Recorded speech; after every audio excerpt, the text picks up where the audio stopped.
Anda menyaksikan TechBiz pemirsa. DJI resmi merilis Flycard 100 drone kargo berkapasitas besar untuk kebutuhan logistik industri. Drone ini mampu mengangkut muatan hingga 100 kg dan hadir dengan harga yang kompetitif di kelasnya. DJI meluncurkan Flycard 100 sebagai drone kargo industri dengan kapasitas angkut besar dan kemampuan operasi di berbagai kondisi medan. Perilisan ini menegaskan komitmen DJI dalam memperluas teknologi pengiriman udara untuk skala profesional. Flycard 100 dapat mengangkat muatan hingga 100 kg dengan konfigurasi 2 baterai dan memiliki jarak terbang hingga 12 km.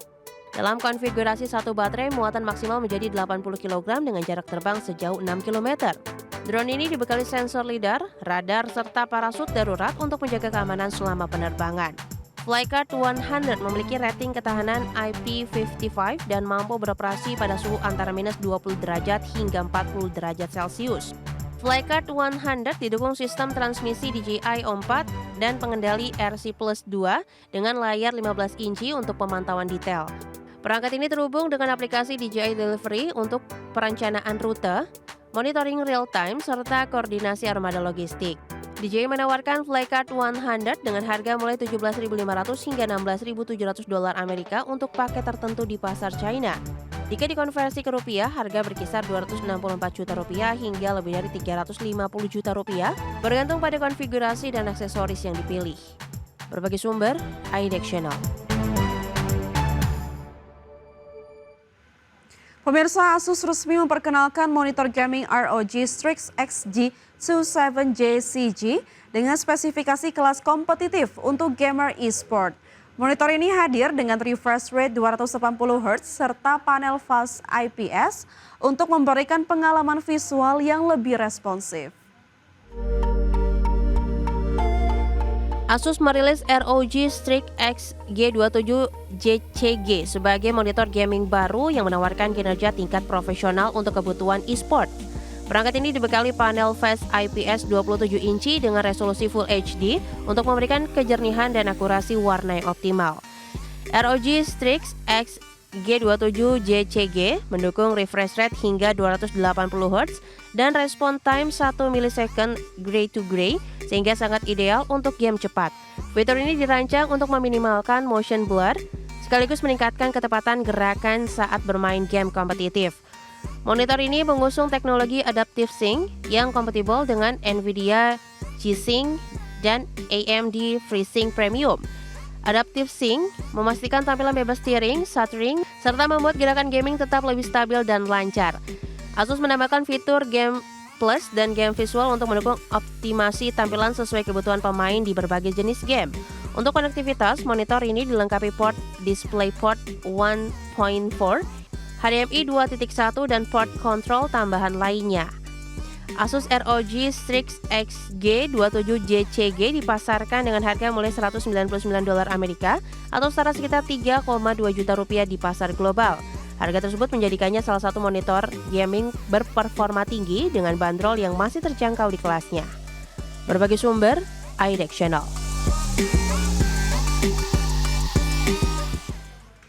Game petualangan aksi platformer 3D Big Hops diumumkan akan dirilis pada 12 Januari 2026 untuk PlayStation 5, Nintendo Switch, dan juga PC melalui Steam.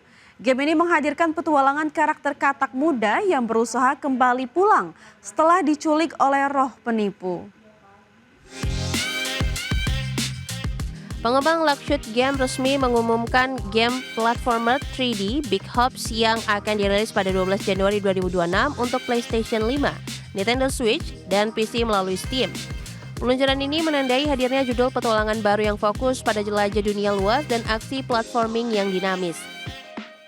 Di dalam game ini, pemain akan mengendalikan Hoop, seekor katak muda yang diculik dari rumah oleh roh penipu bernama Dis. Meski Dis memiliki misi misterius, Hoop hanya ingin kembali ke rumah dan memulai perjalanannya untuk mencari cara pulang. Setelah mencari bantuan, Hoop bertemu seekor rakun tua yang menawarkan jalan pulang asalkan Hoop mampu menemukan bagian pesawat udara yang hilang. Dari sini, petualangan berkembang menjadi misi pengumpulan bagian pesawat untuk membangun jalan kembali ke rumah. Dalam pencarian itu, pemain akan menjelajah berbagai wilayah mulai dari markas geng Gully di Gurun Merah, anjungan Trilko di tengah samudra hingga kawasan para pemuja Heaven di bawah gunung yang hancur. Setiap dunia menawarkan cerita mandiri, beragam konflik dan karakter unik yang dapat dibantu oleh pemain. Big Hopes menawarkan gameplay yang dinamis dengan beragam gerakan seperti berguling, menyelam, berlari di dinding, memanjat, berenang, meluncur, berayun, dan mengendarai kereta tambang. Game ini akan diluncurkan dengan harga $20 Amerika Serikat atau setara sekitar Rp333.000 saat resmi dirilis. Berbagai sumber, iDeck Channel.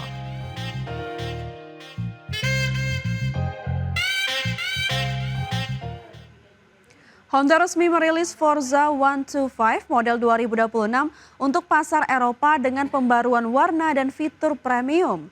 Skutik Gambot 125cc ini dipasarkan mulai 119 jutaan dan tetap menjadi salah satu model terlaris Honda di benua biru. Honda resmi merilis Forza 125 model 2026 untuk pasar Eropa dengan pembaruan warna dan fitur premium. Honda Forza 125 2026 hadir dengan penyegaran warna per Cold White dan per Next Star yang dilengkapi velg bronze serta grafis eksklusif. Model ini merupakan skutik populer di Eropa dengan penjualan lebih dari 140.000 unit dalam satu dekade. Di samping varian 125cc, keluarga Forza juga tersedia dalam opsi 350cc dan 750cc untuk memenuhi kebutuhan pasar yang lebih luas. Dari sisi fitur, Forza 125 dibekali Honda Selectable Torque Control, idling stop, panel TFT 5 inci yang mendukung Honda Road Sync, hingga visor elektrik yang bisa dinaik turunkan 180 mm. Motor ini juga menyediakan port USB-C, bagasi luas, dan smart key yang memperkuat kesan premium. Untuk kenyamanan berkendara, Forza 125 menawarkan dimensi panjang 2145 mm dan berat 164 kg dengan suspensi teleskopik depan dan dual shock adjustable di belakang. Adapun Forza 125 menggunakan mesin 125cc ESP Plus berpendingin cairan yang menghasilkan tenaga 14,55 detik dan torsi 12,3 Nm. Konsumsi bahan bakarnya mencapai 41,7 kg per liter dengan tangki 11,7 liter, jarak tempuhnya mendekati 500 km. Honda memasarkan dengan harga Rp5.399 atau sekitar Rp119 juta dan menyediakan versi Special Edition seharga Rp127 juta. Berbagai sumber untuk iDeck Channel. Presiden Republik Indonesia Prabowo Subianto akhirnya kembali ke Indonesia setelah melakukan lawatan luar negeri ke Pakistan dan Rusia. Presiden Prabowo mendarat di Bandara Internasional Kuala Namu, Kabupaten Deli Serdang, Sumatera Utara, Jumat dini hari. Presiden Prabowo selanjutnya meninjau sejumlah lokasi yang terdampak bencana banjir bandang dan longsor di Aceh. Kunjungan Presiden ke lokasi terdampak bencana ini merupakan yang ketiga kalinya.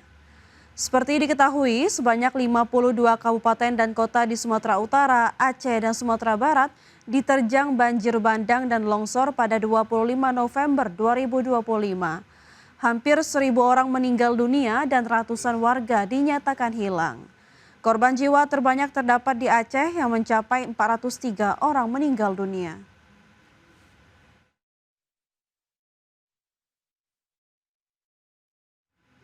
Gubernur Aceh Muzakir Manaf memperpanjang masa tanggap darurat bencana selama 14 hari ke depan.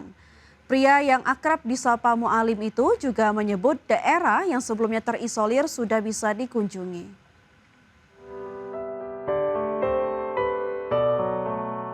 Gubernur Aceh Muzakir Manaf memperpanjang masa tanggap darurat bencana selama 14 hari ke depan. Menurut Muzakir, perpanjangan ini dilakukan dalam rangka proses rehabilitasi dan pembangunan kembali infrastruktur. Mu'alim menjelaskan saat ini seluruh wilayah terisolir sudah mulai bisa dikunjungi. Lebih lanjut, Gubernur Aceh ini akan berusaha dengan maksimal untuk memenuhi kebutuhan masyarakat, salah satunya kebutuhan air bersih. Sedang kita siapkan dan sudah kita siapkan. Memang kita kurang kan, tapi apa boleh buat, ya nanti akan nyusu di lapangan, ke lapangan supaya masyarakat betul-betul dapat air bersih lah. Selain membutuhkan bantuan dan air bersih, masyarakat yang terdampak bencana membutuhkan tenaga medis. Sebab sejumlah warga yang terdampak ada yang mengalami sakit. Tim Liputan, iDeck Channel. Puluhan warga Kecamatan Putri Betung, Kabupaten Gayo Lues, Aceh, berburu sembako ke Aceh Tenggara. Mereka harus berjuang dengan berjalan kaki menggendong bahan baku dengan kain melewati bukit yang terjal dan ekstrim. Warga memanggul. Seperti inilah perjuangan sejumlah warga membawa kebutuhan pokok melintasi bukit yang terjal dan ekstrim menuju desa Rama Bundar dan Marpunge. Kondisi akses jalan menuju Kabupaten Gayo Lues putus total, memaksa warga harus berjuang untuk mendapatkan sejumlah bahan makanan ke Aceh Tenggara. Desa Marpunge berada di Kecamatan Putri Betung, Gayo Lues, merupakan desa yang berbatasan langsung dengan Kabupaten Aceh Tenggara dan masih terisolasi. Akses jalan yang putus dan kebutuhan pokok yang sangat mahal di Gayo Lues membuat Sapuan dan warga lainnya mencari dan membeli kebutuhan pokok ke Kabupaten Aceh Tenggara dikarenakan lebih dekat dan mudah didapat.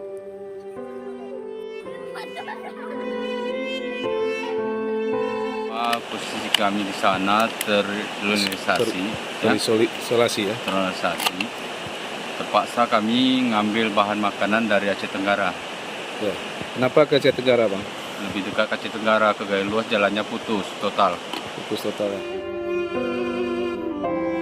Kebutuhan pokok di Kabupaten Gayo Lues seperti harga beras mencapai Rp500.000 per sak, seberat 15 kg. Selain beras, harga BBM juga melambung tinggi mencapai Rp50.000 per liter. Dari Kabupaten Aceh Tenggara, Aceh, Medi Arjuna, IDEX Channel.